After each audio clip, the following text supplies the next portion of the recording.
We are live. Hello, hello again. This is the Amazon Appstore FireSide Chat. And again, it's me, Mario. So I'm Mario Viviani, and for those that don't know me, I work in the developer relations team with the Amazon Devices team. And as usual, I am accompanied by my colleague, Anisha. Anisha, you have the floor. Hey, unfortunately, my name is not Luigi, but we are partners. We are partners in this live stream. So I'm Manisha. I'm a developer evangelist too here at Amazon, with focus on apps and games. Wonderful. And today we have actually a very exciting new topic, which is designing apps for TV specifically, and what are the main differences when you're building and designing an interface for the big screen versus when you are creating it for a handheld device like a tablet or a phone. So we have a lot to cover today. But before we jump into the today's topics, and of course we want also to hear from you guys, a little bit of housekeeping. So please use the chat to engage, either if you're on Twitch or following us on YouTube. We will try to do our best to answer, picking up your questions.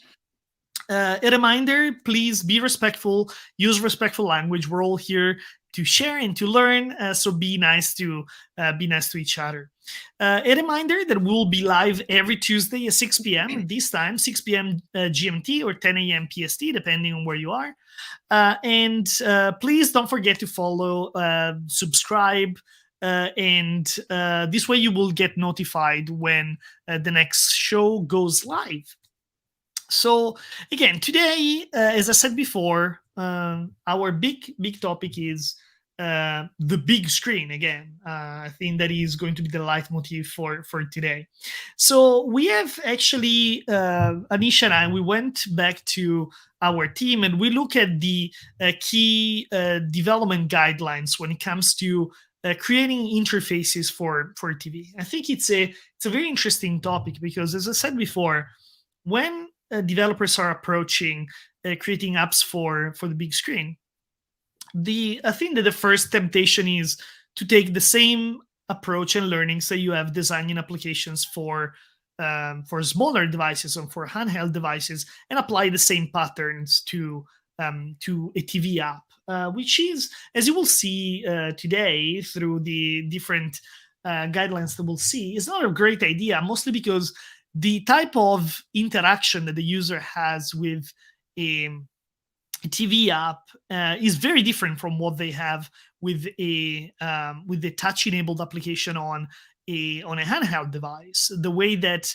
they consume the content is different. The way the distance between the user and the content is an important factor when it comes to thinking about how is the best way that your content can be consumed by users when they're using your app on a TV. So, Anisha, I would say that we can actually maybe kick off with the first topic, which is the 10-foot UI. Can we talk a little bit about what it means, the 10-foot UI? Yeah, so I think what we're going to start off with is, general design principles for TV. And the first one that usually comes to mind is this 10-foot UI. So what is the 10-foot UI? So we say 10 foot because this is usually like the average distance a viewer is when they're viewing the TV. So it's about 10 feet or 3 meters. And even though like they're not that far away, and the screen may be large, the screen resolution is lower, and the distance from the screen means there is a smaller viewing angle. So when we're designing these TV apps, we need to ensure that we take into account those factors: the smaller viewing angle, the screen resolution.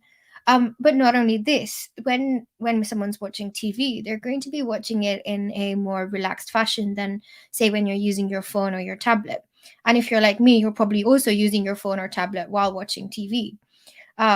So the UI on the TV needs to require less attention from the user and less precision. Like, it doesn't need to be as maybe pixel perfect as like a tablet or a application that you're going to use on your phone, but more we need to focus on how a user who is more, say, distracted, or is trying to relax, would want to use that UI of your app. um Absolutely. And if I can give a piece of advice to developers thinking about the way that I test and TV applications when I'm, let's say, creating a new template or want to test something, is because the temptation as a developer is just to fire up an emulator or have the device very close to you, and that way you're not really consuming the app in the same way that your user is going to be. So what I usually do, if I have the setup available to me, let's say if I'm at the office or even at home, I try to actually run the application on an actual TV that is far away from me, like 3 meters or 10 feet away.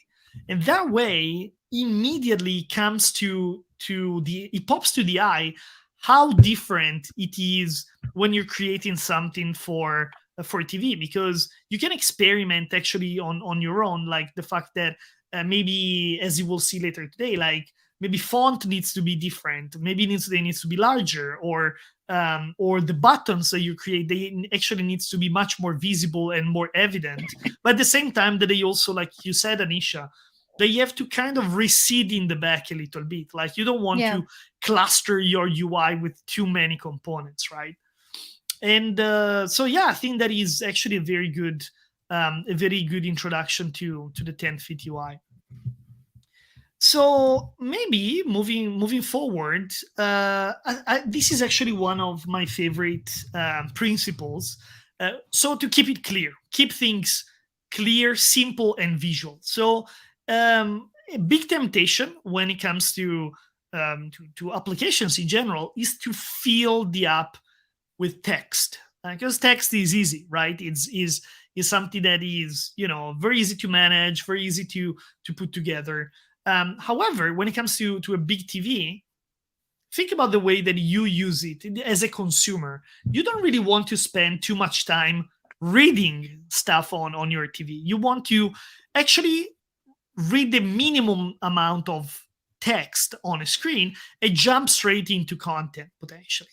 So I think the first principle here is that the design of a screen in a 10-foot UI requires huge simplicity and clarity and low information density. In this case, we're talking about information load and cognitive load.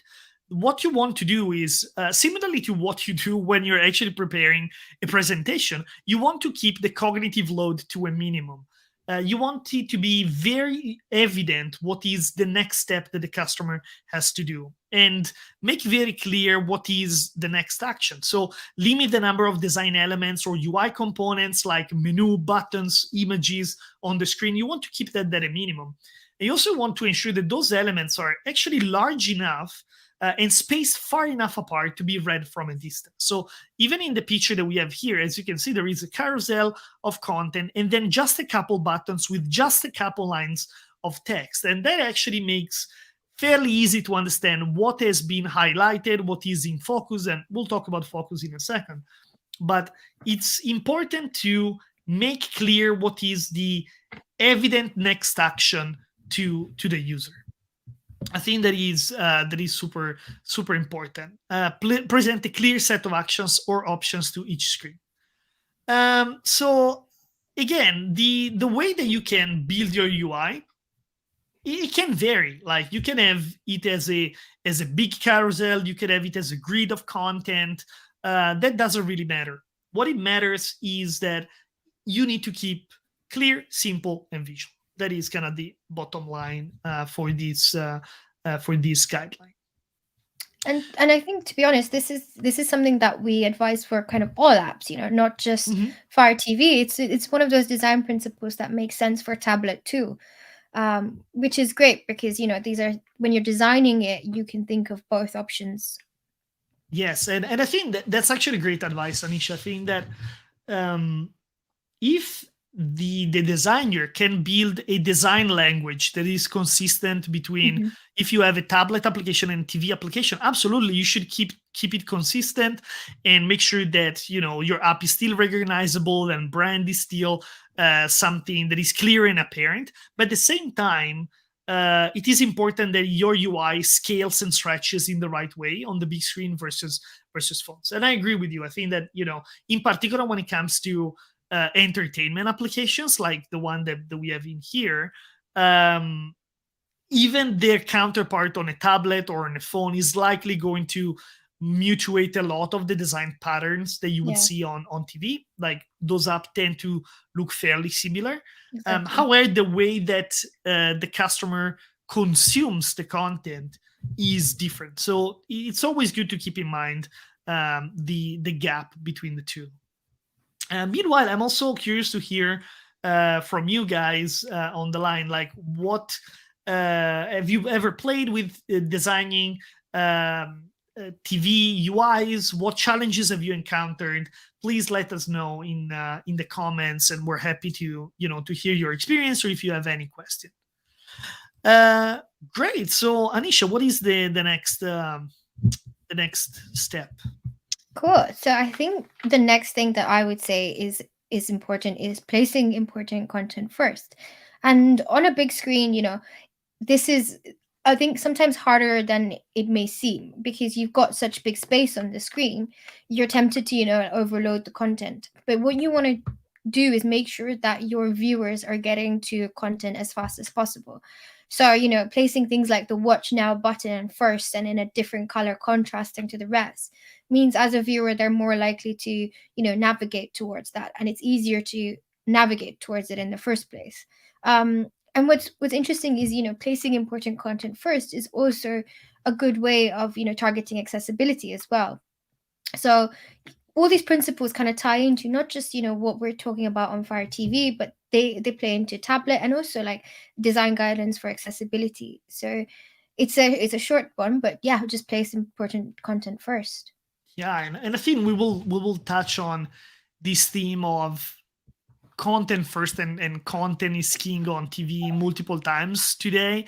I think that is a big important takeaway is that yes, your app is important, but your app is in the context in particular of a TV media entertainment application is a medium to get to the content, and you want to actually remove as much as possible from the user experience in a way that I can access this content very, very fast. In this case, I would say that absolutely less is more. Is the fastest and the if you can find the path of least resistance where the customer can get to the content straight away, that's actually the best thing. And Fire TV actually provides specifically quite a few features that allows you to do that. And I think that we have actually one of those as the next step, which is when we talk about consumption as well. There is one feature that is available on Fire TV, which is called recommended by your apps, and is part of the set of APIs that is available through Fire TV, and allows your application to expose content directly on the Fire TV UI. So all the content you see in this row is actually powered and provided by the apps that are running on Fire TV. So that is actually another great way to focus on consumption, because it means that if the customer clicks on one of these tiles on the Fire TV UI, that will jump straight into the consuming the content inside the app, inside that specific application that provided that app. So focusing on consumption is extremely important. This can be done again on Fire TV. You can do it even outside of the application by exposing your content. But in general, an application should have a clear focus on getting users to content quickly. You want to remove anything in between. Of course, you want to also increase things like discoverability. Like your application might want to provide more visibility to content and to highlight specific content inside the app to prompt your user to consume this content. But at the end, we're still talking about making sure that you give absolute first line to the content is most relevant, or to the actions that are most relevant. I think that applies, like Anisha, like you said, I think that applies to tablets as well in a way. Yeah. Like, of course, you want to remove, you to offer the path of least resistance even there.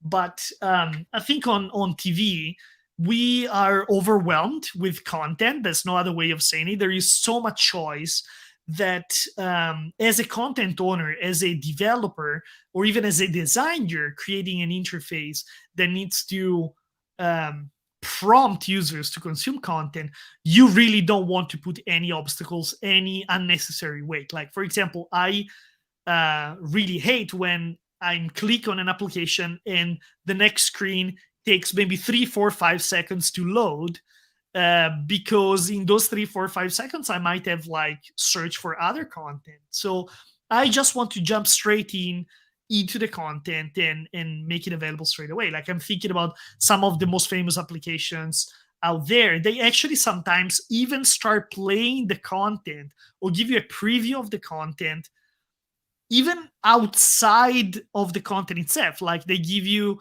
for example, a trailer of a movie as soon as you highlight it on the tab. That's actually a fairly common practice across media and entertainment applications.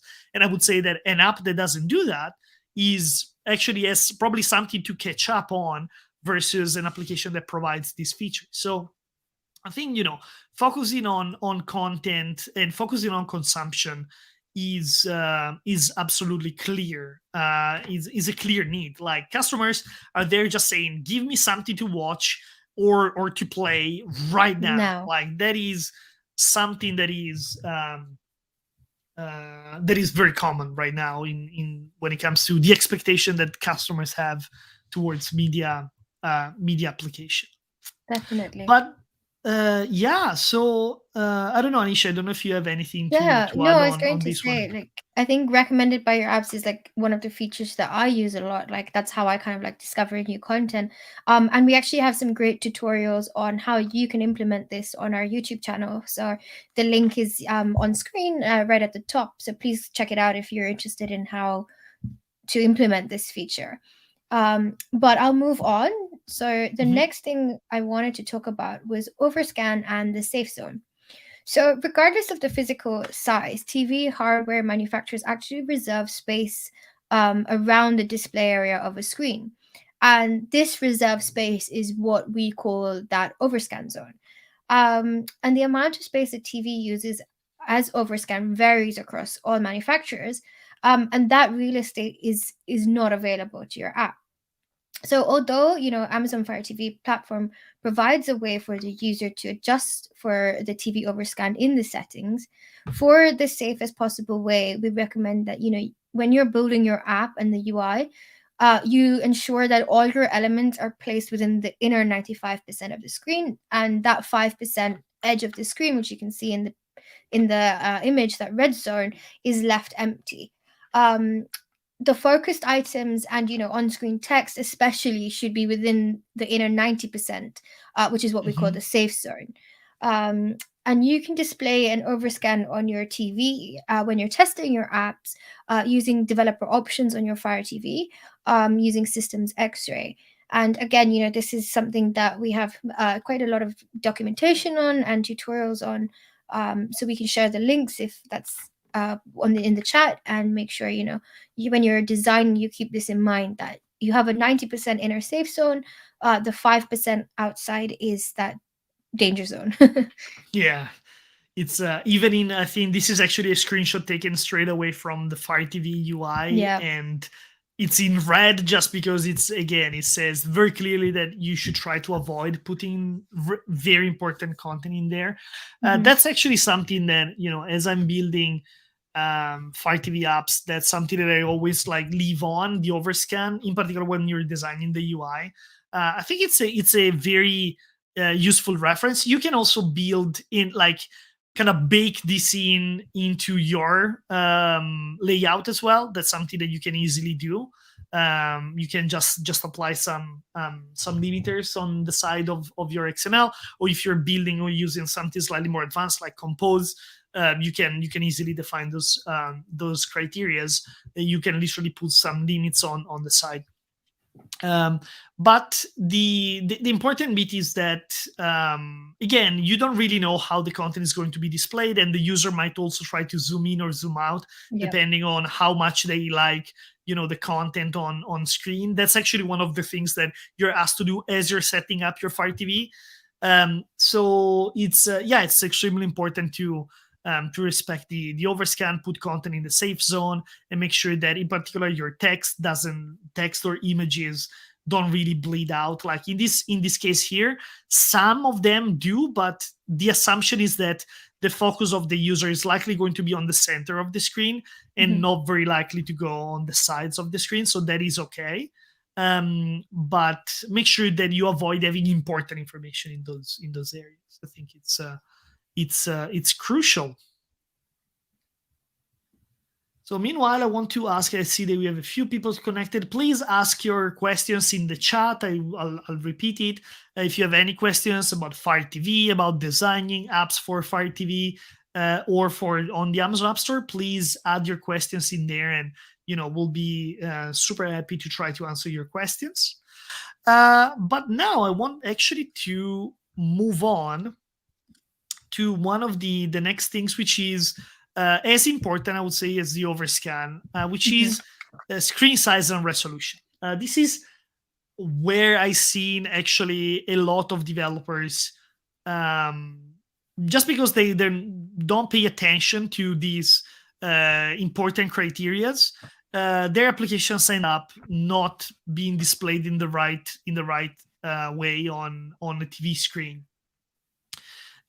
So there are a few things to be said on this one. So first of all, there is the recommendations. So recommendation for the best possible experience is that the app is designed, and all the resources that you are building and baking into your application are built for full HD, so for 1080p television screens, basically. This is how Amazon Fire TV displays content in the main interface.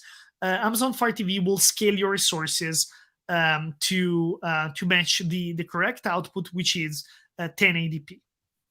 So just to give a reference, as you see on the screen, 1080p means that the screen size is 1920 per 1080 pixels. But one of the most important things when you're building an Android application is also to understand what is the screen density that is used when displaying things on Fire TV. And when it comes to 1080p, the density identifier is XHDPI, or 320 dps. So it's important that the developer, as it's creating these resources, that respects these density identifiers, and that all the graphical resources that you're creating can scale to this resolution. So you can use there are a lot of different ways that you can do this. As usual, you can do this with normal JPEGs and PNGs, or you can do this with more scalable vector images that can probably look better depending on the device your application is running into. So if you have, again, a tablet application and a TV application, those resources can be easily reused. But if you have resources where your resolution is kind of hard coded, like if you have JPEGs or PNGs, you better respecting those images, those size. There is again, as we were talking about the overscan, although the Fire TV provides a way for the user to adjust the overscanning settings, the safest possible behavior that is recommended is that you avoid placing any of your application's UI within the outer 5% of any edge of the screen. So when you're thinking about resolution as well, please keep in mind the overscan, as we said before, and to keep that included into your considerations when you're thinking about screen size and resolution. I think that is actually super important.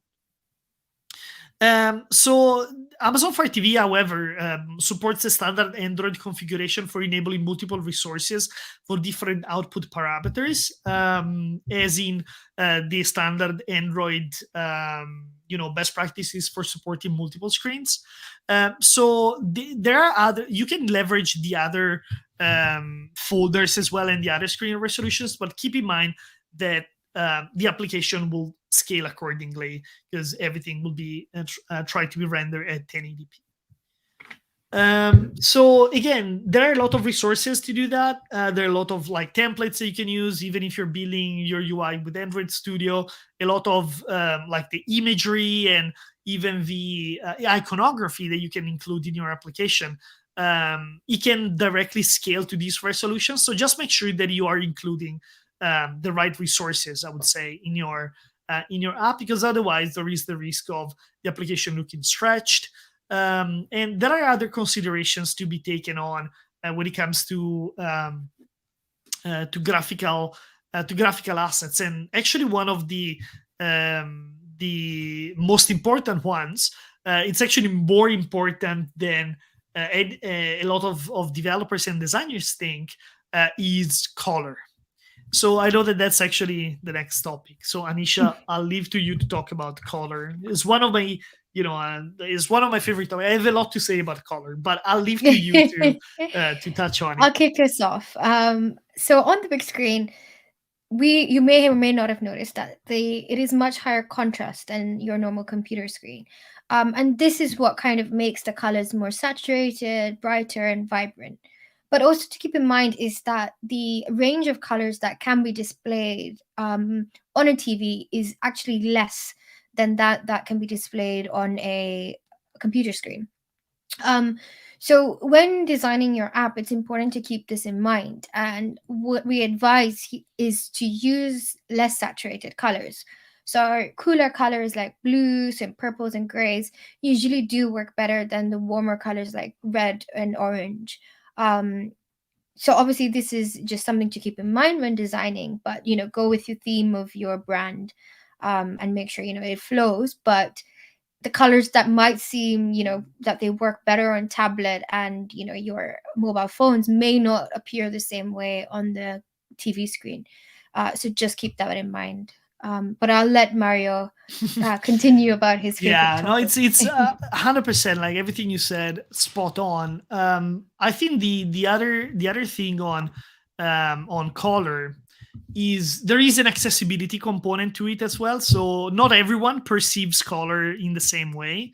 There are different degrees of color blindness as well. So one thing that you want to make sure is, for example, if you have a lot of red in your app, like again, Anisha already said that you shouldn't be using a lot of red, and I agree, because it tends to bleed. But there is also an accessibility component. Like if you have two UI components, maybe with different shades of red, meaning different things, that could be a problem if there is a color blindness issue. So try to keep those things in mind as well. And I think that the color bleeding, like Anisha said, is also crucial, in particular because a lot of applications, a lot of designers love to use gradients, which is great. I love gradients as well. Like I'm a big fan of gradients.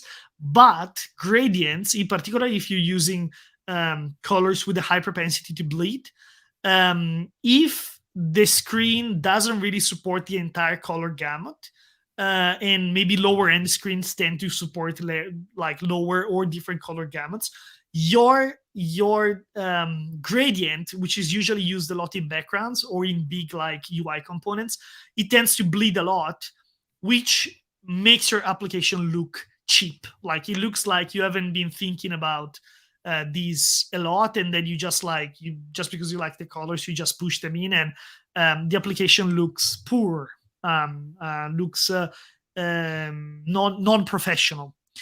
because you have like these very big bands of color, sometimes obliquous through the screen, and it can look pretty jarring as well. So recommendation is to first of all, I know not everyone can because not everyone has a lot of TV screens available, is to test your application on multiple screens and different screens and see what it looks like. But in general, try to use cool colors, like Anisha said. Those tend to bleed less and tend to help you when it comes to create an application that looks great. The other thing that is not everyone thinks about is not using is the usage of color white. I think that is something that not everyone thinks about, the context where a TV application is going to be used, which is sometimes it's in the middle of the night, you're just watching something, you're on your couch, you're watching something on your TV screen, and you have the lights out, so the TV is the only thing that is on. And if you go, let's say you're playing a movie and you are in the what is called the final credits, or let's say you see the final credits, which usually is like black, like white, little white text on black, and your application UI in the background is full-blown white. When the user clicks back, you're basically flashing your user with full white, which is, if you haven't tried, it's not an experience that I strongly recommend, but it's actually very jarring as a user. So that's why a lot of the if you pay attention, a lot of the most popular media entertainment applications, they actually use very dark colors for the background, like you have black or you have gray, and that's because it just helps your user size. Like, you don't want your application to physically attack your users, right? And which is somehow the opposite of a phone. Like, with a phone, you want to have maybe a very bright UI because you will use it a lot of times. You use your phones outdoors, and you want it to be very bright. However, overnight, like, a lot of phones and tablets have now like the dark mode, because overnight you don't want to be flashing your users with like big white. So sorry if I spend so much time talking about white, but it's it's important in general. Like, I think taking a lot of time to review your color palette is a great way to ensure that you're providing a pleasant user experience to your customers. So we all know Mario's least favorite color. On TV, yes. If I see white backgrounds, I'm not happy. Cool. So I think next we wanted to talk about typography. Yes. Typography is actually one of my favorite things. Not everyone knows that one of my applications, one of the first applications I made, was this application where you could change the UI of like your phone, and you could change a lot of different fonts and play with typography. So I'm a big fan of typography in general. So typography on the big screen on TV, I think it's super important. And why is that? Well, as I said before, because first of all, your users don't really want to read a lot of content on screen. They want to jump straight into the content. So first of all, you should limit the amount of text on the screen. However, the other thing that is to be said is that you need to have text that is readable as well. So there are a few recommendations on how big you want to put your text. Like, you can use bigger fonts. That I would say that the bigger is better. Don't like overblown the text, because otherwise it might not look great as well. But like, the bigger, the more readable, it's better. At the same time, I would say that there is a recommendation on the minimum size. So for Android in particular, which for typography uses SP as the metric, is the minimum that you should use on TV is 14 SPs. Which, for reference, if you have a 1080 a 720p resolution, is 19 pixel, or in 1080 pixel um, uh, resolution, it should be is around 28 pixels for reference. So that is, I would say, the minimum that you can expect some readable text to be displayed when you're presenting a 10-foot UI. Because the alternative is to have something very small, and depending on the resolution of the display, like there are a lot of like 4K displays out there, so you on those, like, there is very well good definition of the text. But if the screen is kind of lower definition, maybe it's at 720 screen, then it will be more very difficult to read. So keep in mind, as you're designing applications, to keep a minimum of 14 SP for your UI. When it comes to fonts, you can customize the font of your application. Of course, there is no no specific limitations on that one. The Amazon Fire TV UI uses Helvetica Newer Regular as the default font, so that's what is going to be used. But you can always customize it and make it your own. I think that's actually an important part of branding, is customizing typography. So again, final indication for me: keep description or the block of text as short as possible, both in content and in line width. So please keep it short. Use great line spacing when you then you would use on something like a desktop or a tablet. Like, you definitely want to not cluster too much text altogether. Try to have the text clearly separated between one another, because again, your user is going to be at a distance, and you want to make sure that it's clear what are the different components. And I see there are some comments. There is a comment from Liam Sorta. Hey, Liam. Thanks for joining us today. And it says, I've uninstalled apps that don't have dark mode themes. I understand, and I would agree that like, dark mode is a must-have.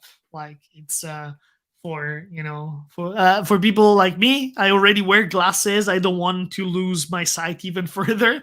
So please add dark mode, or at least an option to your applications. And for Fire TV, don't use like bright colors at all. Like, that is my suggestion. I don't know, Anisha, what is if you have any specific advice on typography or anything else, anything No, I you was like just or going to dislike? say. Well, we all know your least favorite color, Mario. Now, what's your least favorite font? I think is the question the audience is going to want to know. Oh, I want to say that I want to say Comic Sans, Oh, but that would yes. be lying, because I actually enjoy Comic Sans because it's fun. But please don't use Comic Sans in your Fire TV applications. Don't tell anyone that I said use Comic Sans for your Fire TV applications, because I'm not saying to use Comic Sans for your Fire TV applications, please, or any application or anything that is not like a 4-year-old invite to a party. But yeah, like, please don't. But yeah. I'm gonna send my next report to you in Comic Sans, Mario. Comic Sans. If you want to enrage me, I think that's a great way. Awesome. Cool. We'll move on to the next topic, which is navigation and input. So the big image on screen is, as you may know, the Fire Stick. So traditionally on Fire TV, the user interface is controlled by either the Fire Stick or a Amazon Games Room controller. So this is either a Bluetooth controller or the Fire Stick. And now, however, we have to think about Fire TV Auto too, which is controlling navigation by touch. However, there's multiple aspects to the navigation, and I'll let Mario talk a little bit more about how the D-pad navigation works. Of course, and if you can click on the next animation, I think that it will make it clear, because when it comes to the remote control, this applies to Fire TV mostly, but I would say that this is kind of a common pattern across most remote controls for most different platforms. The D-pad is basically conceived of five buttons, which are up, down, left, right, and the central button, which is click. A click can be somewhere else, but on Fire TV is these four buttons plus the central button, which is click. So D-pad navigation is, I would say, the absolute basics when you're building and you're thinking about navigation for your app. That means that, for example, your application should make clear straight away where what is being selected and what is the next item that you need to move to, and that needs to be done through the D-pad control. So it should be clear what is the next item that gets selected when I click left, right, up or down. So there are a lot of things that you can do for that. There are like clear UI components that you can highlight, and Anisha will show in a second when it comes to focus how that works.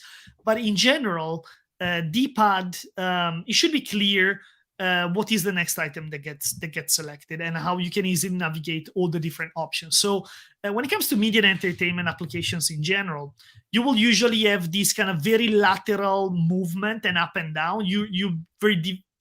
It's very unusual to move like obliquously, like one up, one left, one up, one left, and one right. You usually scroll through carousels, then you move to the next carousel, and then there might be some additional carousels on the side, which are maybe for the options or the settings. But the idea is that there should be a clear direction in navigation, and it should be very evident for the user what is the next item that gets selected. So that's the first thing to do. That's the first thing to implement. And when you're designing your interface, is to make sure that even if you're building dynamic components, those dynamic components are connected one to the other, and it is clear how you move from one to the other. Actually, next Tuesday, in the next session, we will showcase some templates and some features that will clarify how you can easily connect these components, even dynamic components. We have a couple of templates that we can share with you.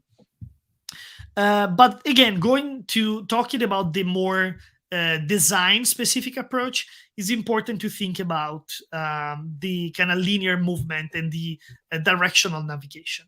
As Anisha said, touch is also now something that you have to consider as well, because of on Fire TV in particular, because of the auto experience. And Fire TV on cars requires you to have touch as a component. We talked about that a little bit last week, and we will have dedicated sessions about ensuring that you have both a touch and the D-pad navigation interaction built and baked into your app in the right way.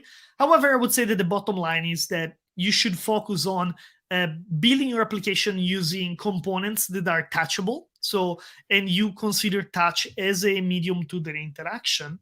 But at the same time, you also start by thinking about your TV UI with directional navigation in mind. That is absolutely crucial. Luckily, Android sometimes allows both of these things to coexist. So, for example, if you have click listeners on your, let's say, on a list of items, the click listener will be applied both if you use D-pad or if you actually touch on the interface. So you can start building your application using components that satisfy both situations. If you're focusing your attention on TV, D-pad is something that you will have to deal with at a certain point.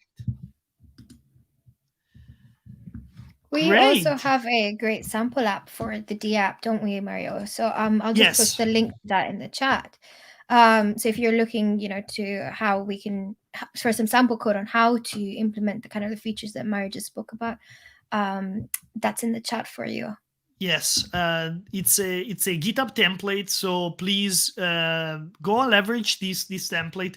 We'll be talking about and we'll be using this more next time when we actually show you like a live action demo of this template specifically, because we will need to jump into kind of the more like the more programming aspect of it and what are the key components. We'll review the layouts as well and how those interact.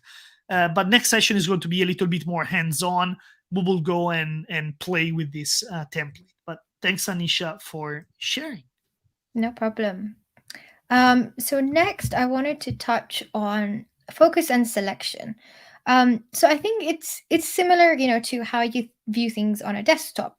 As a user navigates between directional buttons, either using the remote controller or the game controller, the different elements should highlight when focused on. And this is very similar, to desktop or to tablets. That when you hover over a button, you expect it to kind of change color. But this kind of needs to be a bit more obvious. So your app should really clearly indicate on screen which element usually has the focus.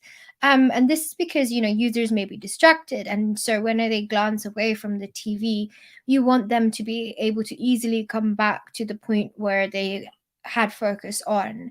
Additionally, when the user presses select or for a game controller option A while a UI element is in focus, that element should momentarily change to that selected state. So this little GIF on screen shows you like a simple way that a Fire TV app is focusing on the different elements, and as you can see, it's really pops. So if I were to like glance away, I would easily be able to know what I was like last looking at, or what's like gonna be selected if I click like enter. Yes, and for everyone, this image you have here is actually the Fire TV Sample Touch application. So whatever you see on screen is implemented in the template as well. And we try to, this is something that, if you want to turn into an actual Fire TV UI that you use in real world, you might want to fine tune the look and feel a little bit. This is a bit basic, but we made this template for you because it showcases how easy it is to highlight and focus and demonstrate the selection of specific items in the Fire TV UI. So again, we'll be reviewing this next week. Cool. We can jump on to the next topic. Yes, which is text entry. I can take this one. Yes, so text entry. Sometimes, again, even though I suggest that you should try to avoid as much as possible to have inputs from your customers on a Fire TV application, sometimes is unavoidable. Like, let's say they need to sign up, or they have to share a piece of information, or maybe there is a login or something like that. You have to show you have to ask for some text. However, on Fire TV, this means that the Fire TV, the on-screen keyboard will be displayed.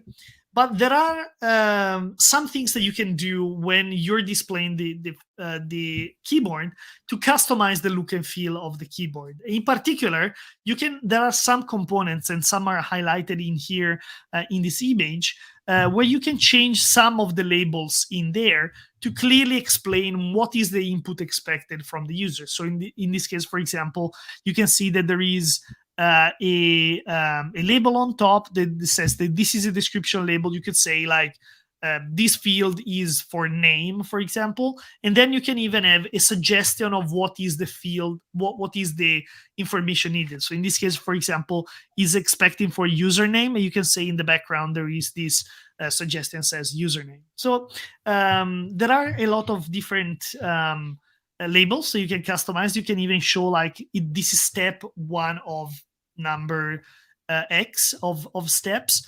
And there is actually a link that I'm sharing now in the chat that will allow everyone to. It's a blog post that we have on our blog that talks about a little bit how you can customize the edit text on Fire TV, and therefore determine what information, what labels are showcased when the user shows when the user clicks on it and showcase some keyboard or some text. I will also show this link on screen. So even if you're watching this on catch up, you can go and check out the short link, and you can go and leverage our blog, which is actually a good segue to say go and check out our blog, which is we have our developer blog, which you can find at developer.amazon.com/blog, and you will directly access the Appstore developer blog and see all the latest news, all the latest and greatest about what our team has been preparing. There are a lot of tutorials, case studies, and other developer related content, which is I think very interesting. Anisha, I think we are getting close to the final stage with the last topic, I think, which is search. Search. This is one of my favorite topics because I love searching for new shows on my Fire Stick. So the search button on the Fire Stick opens up what you can see as the little pop down menu as shown on screen, and this is accessible either through voice or through. Users can then access search through voice or through the text search by scrolling through the alphabet using the D-pad or your game controller, and that search bar will appear as an overlay on your app, or possible search query results will be shown when you search from this. And the global search is actually provided system wide, so across the whole Fire Stick. So if you were to search for a show, it would show you all the options, not just from Netflix, but from Amazon Prime or other video content streaming apps. If you want, as a developer, you can implement your own search. However, this is not included in the global search function. And we have some really good videos, again, on our YouTube channel on how you can implement this global search and how you can do this with what we call catalog integration. So, make sure you do check them out. I don't know if you have anything to add to that, Mario. No, that's great. I think the search functionality is super important. And yes, going back to the connecting to what you just said, Anisha, and going back to the concept that the content is king. Having a deep integration of your content and your catalog with Fire TV allows for better discoverability and again shorten access to your app and access to the content, to your app's content. One thing that we should always call out is that catalog integration right now is limited to selected partners, but you can reach out to us and we can work together to see if that's an option that can be made available to you. So great. I think we are actually getting close to the conclusion for today. Before we break, I actually wanted to give a little bit of a teaser of what's coming next time. So first of all, we will be talking about developing Fire TV applications. So today we focus on the design side of things and on how and on these patterns and guidelines. And by the way, Anisha, if you can share in the chat the link to the guidelines. Everything we said today is on our blog, is on our developer portal, and we'll be sharing that right now. I think in the chat is there. Yep, there we go. Fantastic. Let me actually show it as well on screen. So if you follow this short link, you will be able to review all the guidelines that we share today and more. And next time we will dive deep into the implementation side of things. And one thing that I wanted to share already that I want to show to you is a short clip taken from one of the templates that we will be demonstrating next week, which is called the Fire App Builder. So Fire App Builder is a template. It's a project that is open source and is available to everyone to use, and is a full-blown template to build high-quality media and entertainment applications. So the way that Fire App Builder works is that it creates a it already provides a very high quality UI that respects all the guidelines that we said today. But the cool thing is that you can build and connect your content to the Fire App Builder very easily. If you can expose your content as a media feed, you can just plug it into the template, and the template will automatically render the application and all its content automatically. So let me show you the screen, the video. This is the Fire App Builder in full steam. It's everything you see on screen is actually populated from a media feed that contains all the metadata, like let's say the text, the images, and the background images and the tiles that needs to be displayed. But the UI is already, Fire App Builder even remembers which videos were playing, so you can start. You can just need to provide the content itself, plug it into Fab, and the application already works out of the box. You can move from one episode to the next already, and everything is managed automatically by the Fire TV, by the Fire App Builder template.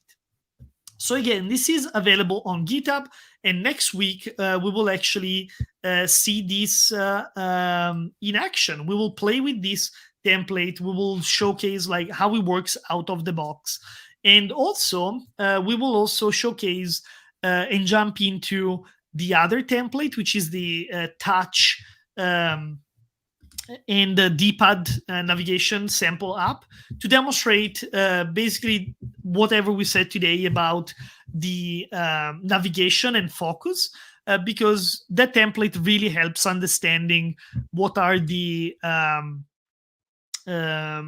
components to build an effective UI if you're building it from scratch.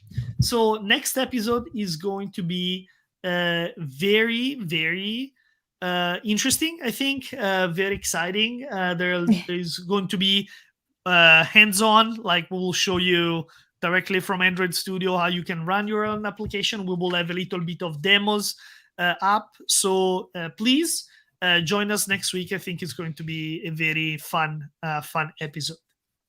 So before we break, I want to give space to see if there are any question actually from the audience about whatever you've seen today, or if there is any comment or any question about Amazon Appstore. We are here to answer your questions. And by the way, let me remove this banner so you can also see our Twitter handles.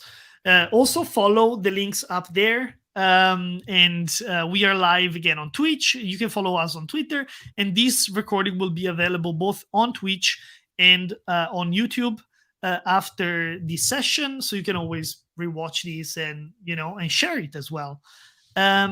So let's see if there is any question or any comment. The only comment that we have is not at the moment. No, no questions at the moment.